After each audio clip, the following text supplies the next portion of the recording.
What's going on, ladies and gentlemen? Welcome on in. It's 1TS Daily live right here at One True Sport.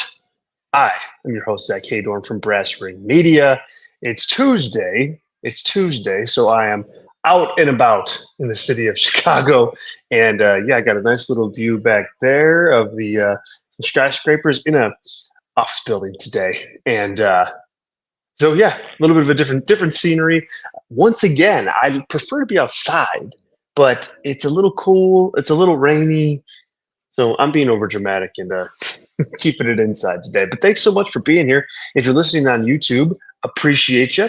If you're listening on Twitter and watching there, thank you for joining us there. We try to be everywhere with this show, including as an audio podcast. And so hello to our members who are listening to this after the fact as an audio podcast. Thank you in advance for that. We've got a lot to get to today, including the premiere of NXT on the CW network. Big night for NXT, big night for WWE. And when you think about NXT and where they've come from, from being this kind of, strictly developmental show to now, like as a viable third brand, carrying its own weight on its own, network, not as like a throw-in, pretty incredible when you think about it. I think, there's a time and place to discuss, what NXT is and its purpose, and if it's serving its purpose, but from a business perspective, and for WWE working to, monetize all of their key assets, it certainly delivers on that front from that perspective. So big night for them. We'll get to that here in a little bit. We're also going to review last night's episode of Monday Night Raw, which was a good, strong go home show for Bad Blood. Something very needed, I think, for that show. I think they had a lot of loose ends that they needed to tie up, and I thought they did that in droves yesterday on Monday Night Raw. So really strong show there that we'll get into here. But let me take care of a little bit of business. This is 1TS Daily. We're live here on the One True Sport YouTube channel every single Monday, Tuesday, Wednesday, and Friday without fail. Talking the news of the week, the news of the day in professional wrestling with you and for you. I do have the live chat open. If you want to get your comments in, if you want to ask a question, if you want to bring up a topic that you want us to discuss, please do so. Live chat's open. I love the back and forth that we get to have on this show. It's part of the reason why I love doing it live, no matter what. And drop your comments in there. I also have the super chats open as well, so you can drop your super chats there too. And that will get bumped up to the top of the list. All of your super chat questions, super chat comments immediately go to the top, and we'll get to everything here on the show that's brought in from a super chat.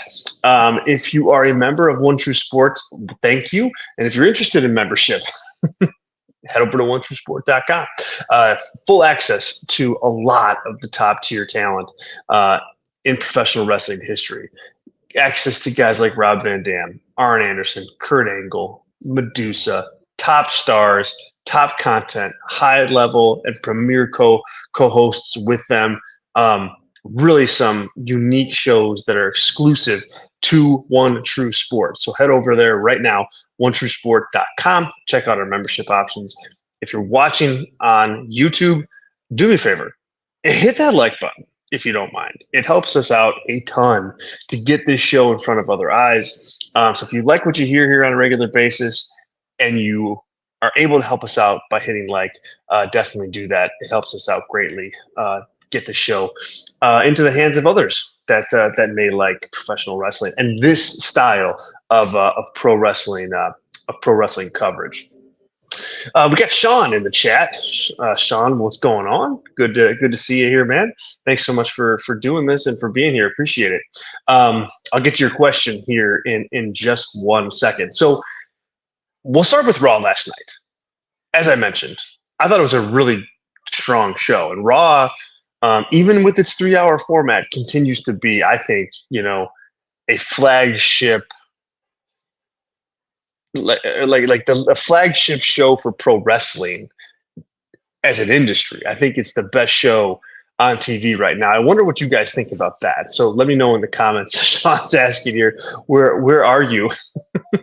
I'm in a big office building in downtown Chicago. So found a little quiet nook on one of the floors here, and gotta go live. Gotta go live at all costs. At all costs, Sean. You know how it is. Good question. So last night I thought was entertaining, but I also thought was just strong in terms of a build perspective for Bad Blood. I mean, they hit on all the major feuds on the Raw side of things for the Bad Blood show. I mean, they gave time to CM Punk versus Drew McIntyre. We'll get to that. They gave a lot of time to both Rhea Ripley and Liv Morgan, and Damian Priest and Finn Balor too. So they did a lot to drive home those final chapters of those builds. And Raw was the side of that. And I thought it was just really entertaining too. We'll start with Drew McIntyre and CM Punk. Intense promo, and they needed it. I think they needed it. I'm glad that they were face to face for this promo, because WWE did not. They didn't promote it that way.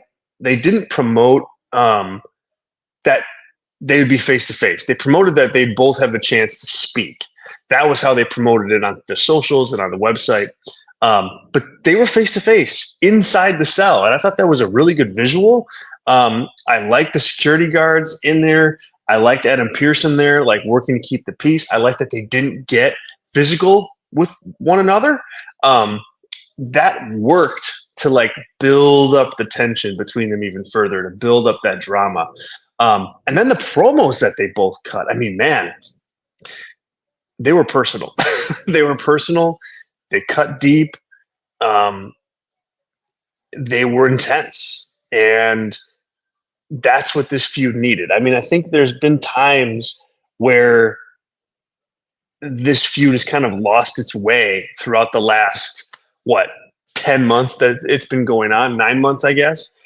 When you get too far into bracelets, when you get too far into, like little stuff like that takes away from the overarching hatred and issue between these guys, it waters it down. And these promos this week got it back on track. Like I think both Drew and Punk with these promos reminded the audience just how much they hated each other. That it wasn't about bracelets. It wasn't about the family dog. It wasn't about each other's wives. Like that all played a part in it. But in the end, it was the two of them, and it's personal between the two of them. And that was the key. And they reminded you of that hatred.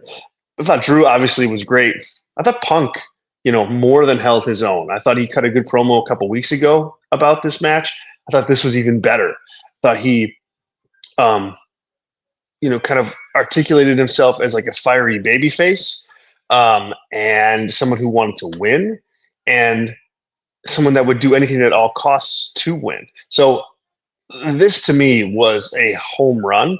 And then in the midst of all of that, they kept on the path of selling Hell in a Cell, that stipulation, that gimmick. They kept on the path of that and continue to put that over in a major way. So this gets really high marks for me. I thought it was a perfect segment. I think you're looking at the main event here of the show. Depending on what the finish is going to be for Cody Rhodes and Roman Reigns against Solo Sikoa and Jacob Fatu, I think that's your other option. So depending on what the finish is, that will determine kind of where the match is set up. But this is Hell in a Cell. It's bad blood. There's going to be blood. You got to put it on last. I think you got to put it on last. Sean says here, yes, this match needs to have a lot of blood. It certainly does. And Sean also says here, a very good promo. Glad they said no physicality, but when this is over, I'm very glad they can move on. Yeah, no, for sure. I mean, it's time. You know, I think it is time for them to move on. It's time for Drew to get involved in something else. It's time for Punk to get involved in something else, whether that's I mean, goodness, I don't even know who it could be. I mean, Seth obviously is in the cards, I think, for WrestleMania. Um, Gunther's on the table. They've talked about that a little bit. So there's a lot of different directions you can go with both guys. But they got to get there, and they got to finish this feud off first. Then we had the main events: Braun Strowman against Bronson Reed for in a last man standing match for nothing but Monster Madness. Monster Madness action, I guess you could say. And to that end, it was awesome. Like, I thought the match was really good. More than the match being good, we saw another concerted effort this week on Raw to hype up the main event in a really big way. The vignettes that they did, the promos with both guys that they did reminded you that the main event was coming, reminded you the story. They had a cool little vignette, like a true monster, horror movie action vignette. Like you could see like, Godzilla and like King Kong and like a similar vignette. And this time it was, Bronson Reed and Braun Strowman. That stuff matters. We talked about it last week with the main event between Jey Uso and Braun Breaker. That matters. And they capitalized on that this week. By the time that match went out there, this felt like a really big deal. It felt like a really big match. It felt like, okay, like they're about to throw down and it matters. That's important. That's important. And again, it seems like a concerted effort by WWE to make their TV matches really feel like big deals. And, we're going to get that next week again with Sami Zayn and Gunther. Sami Zayn and Gunther, this feud has been brewing for weeks now. And instead of putting it on a PLE, instead of shoehorning it into Bad Blood, it gets its own main event slot next week on Raw. So again, that's the third week in a row that they're delivering on main events and really building things up. So, I think I just think it's smart. It's smart business, but also smart from an entertainment perspective. This works to make these matches feel like a really big deal. So thumbs up. And I just like the match. Like I like the chaos. I liked, all the tsunami move from Bronson Reed continues to get over. I just thought it was a good TV main event. Competing with the NFL, like good stuff across the board. Let's see. Check my notes here. Oh yeah. Okay. Jey Uso and the celebration to start the show this week on Raw. I mean, could you get more perfect with that? Like, I thought that was one of the best Raw segments in months with Jey and Braun Breaker. Like, Jey Uso has room to grow his in-ring game, as a babyface and as a single star. We know that. That's why, he's at this level, IC title level, and not like a world title level yet. But undoubtedly, Jey is one of the most over stars on Raw from a fan investment perspective. That audience loves Jey Uso. That audience is into what he does, no matter what it is. And I like that Jey is confident in that. I like how he knows that. I like that he can stand in the middle of the ring and pause for seconds at a time while delivering an emotional promo about his mom. I just think that he it connects with the crowd that way. And it's authentic and it's real. And it feels like the audience is like a part of his journey in this whole thing. And it really plays nicely. Braun Breaker, I thought, was equally as good. He was a man about losing. shook Jay's hand, no swerve. I mean, God, I was watching that play out, guys, and was like, oh, here we go. Classic, classic WWE swerve, right? Braun's gonna come out there and act like, a good sport, shake Jay's hand and then attack him or something. And I was like, oh, here we go. And that didn't happen. You got Braun just like straight up congratulating Jay. Better man won. I'll be back, right? Great stuff from him. And that's a babyface turn. 100%. Not only is it a babyface turn because, Braun Breaker didn't attack or anything like that, but did you see what Jey Uso did there at the end of that segment? He worked to help to get Braun Breaker's like dog bark chant thing going.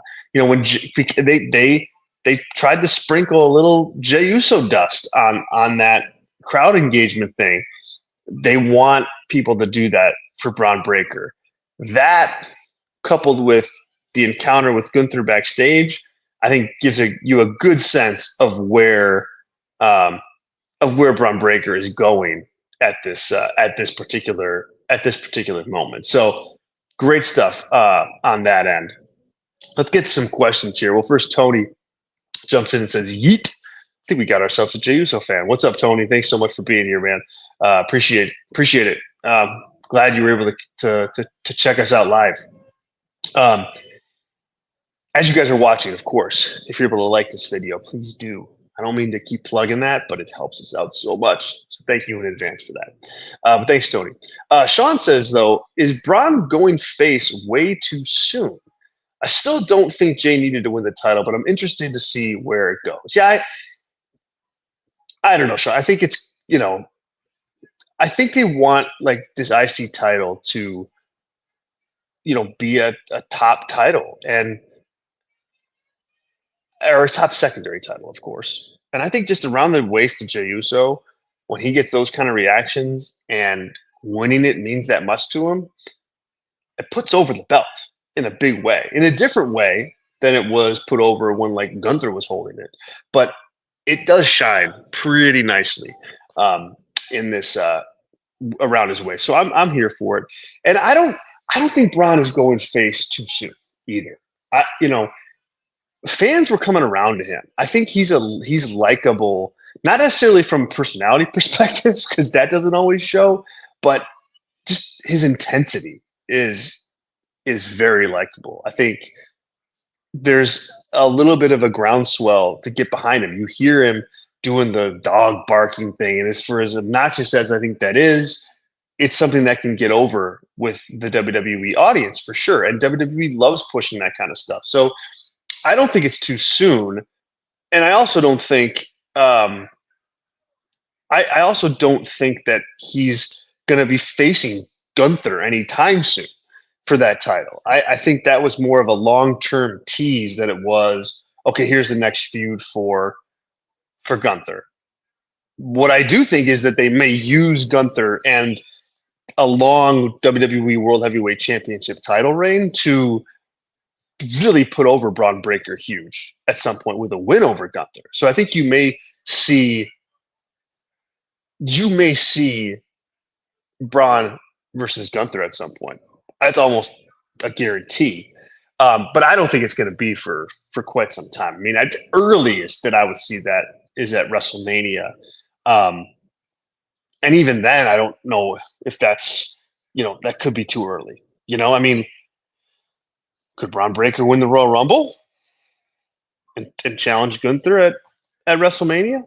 I mean, that's not a bad option, right? It's not a bad way to put over like your next up and coming star. I think it could happen, but I think he has.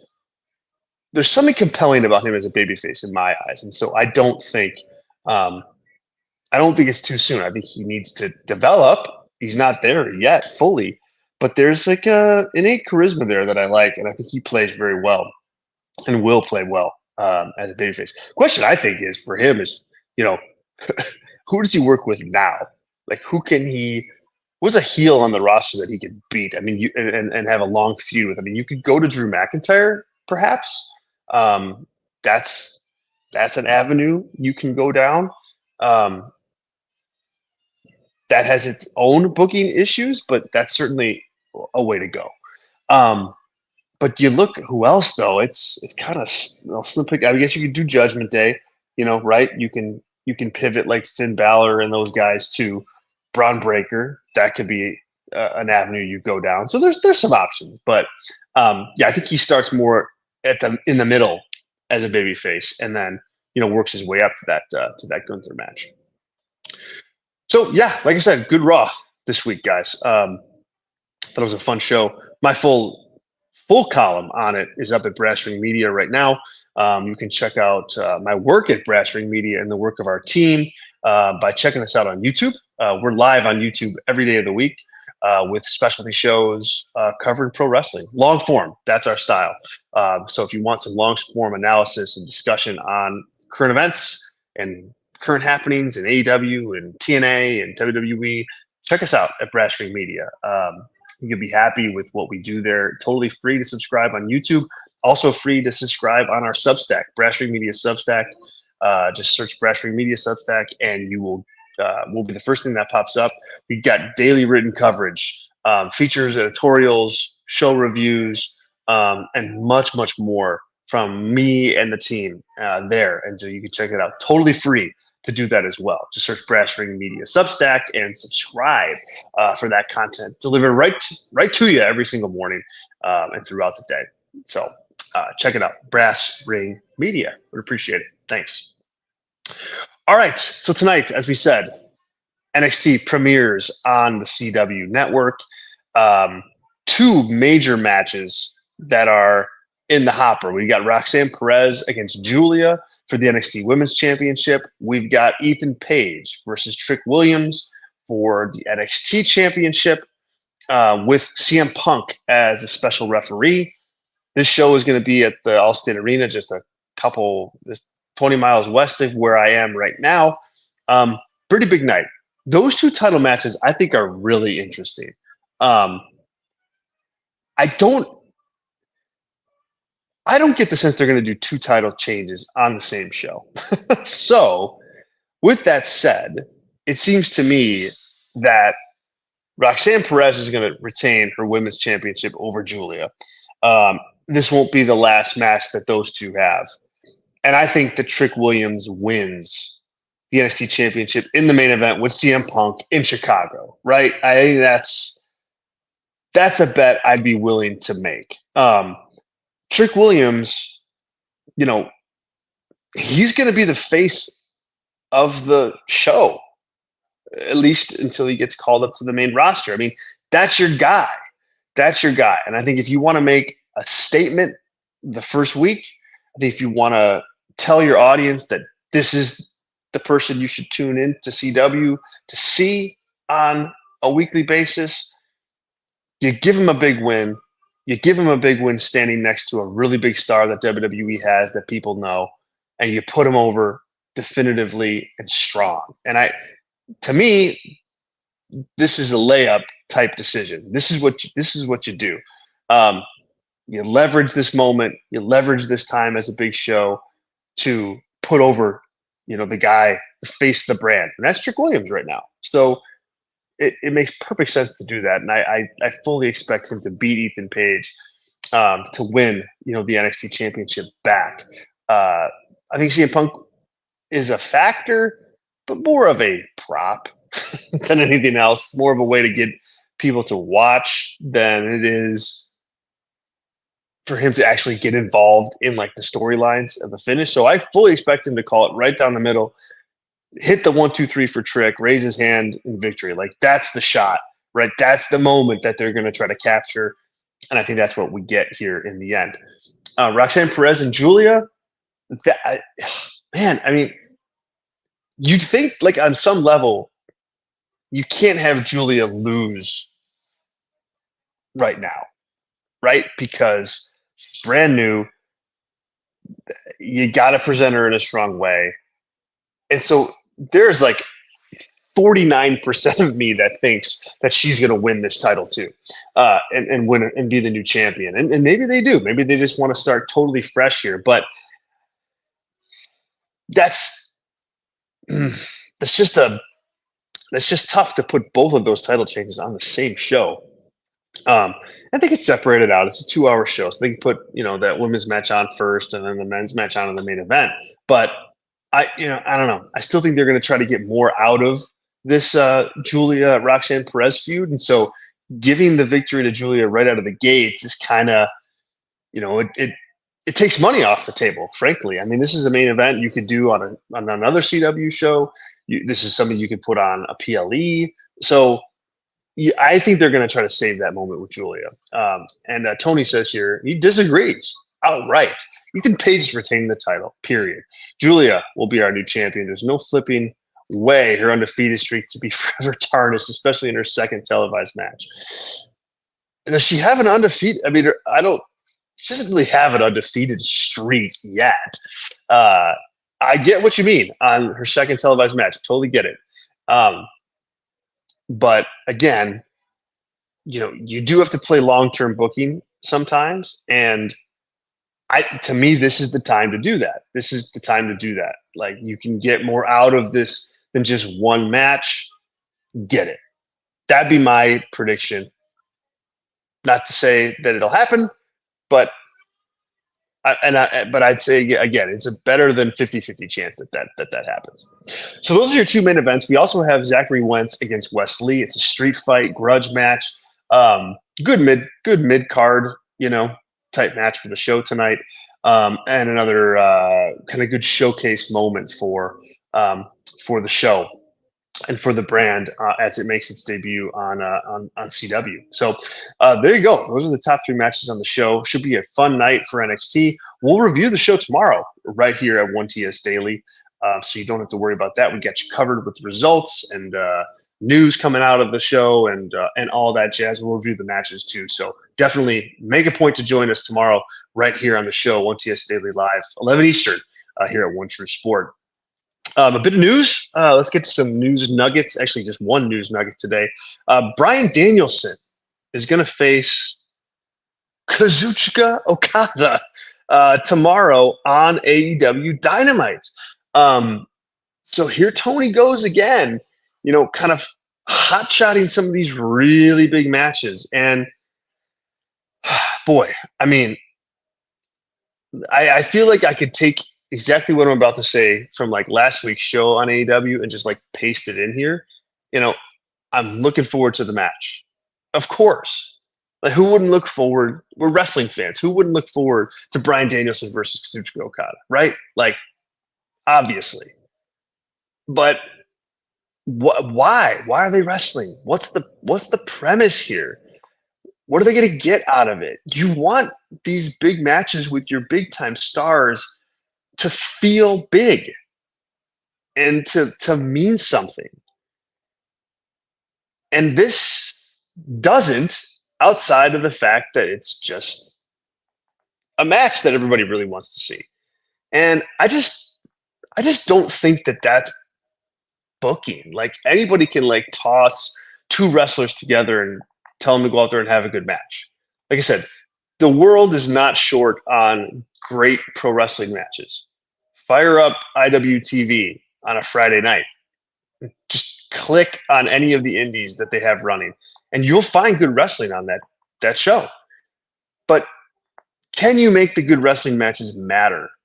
This is an issue that AEW continues to have, and this match is a perfect example. This has to be built up. It's not. I understand that Danielson, the clock's ticking, right? But if he's going to be around the company, he's going to have a few matches a year. That could and should be one of them that you build towards. Instead, they're just kind of putting it on TV here on 2 days' notice. So I like the match. Of course, who doesn't? But the circumstances around it are just yikes. Not great. All right, guys, we hit the 30-minute mark. We will wrap it up right there. Thanks so much for being here today.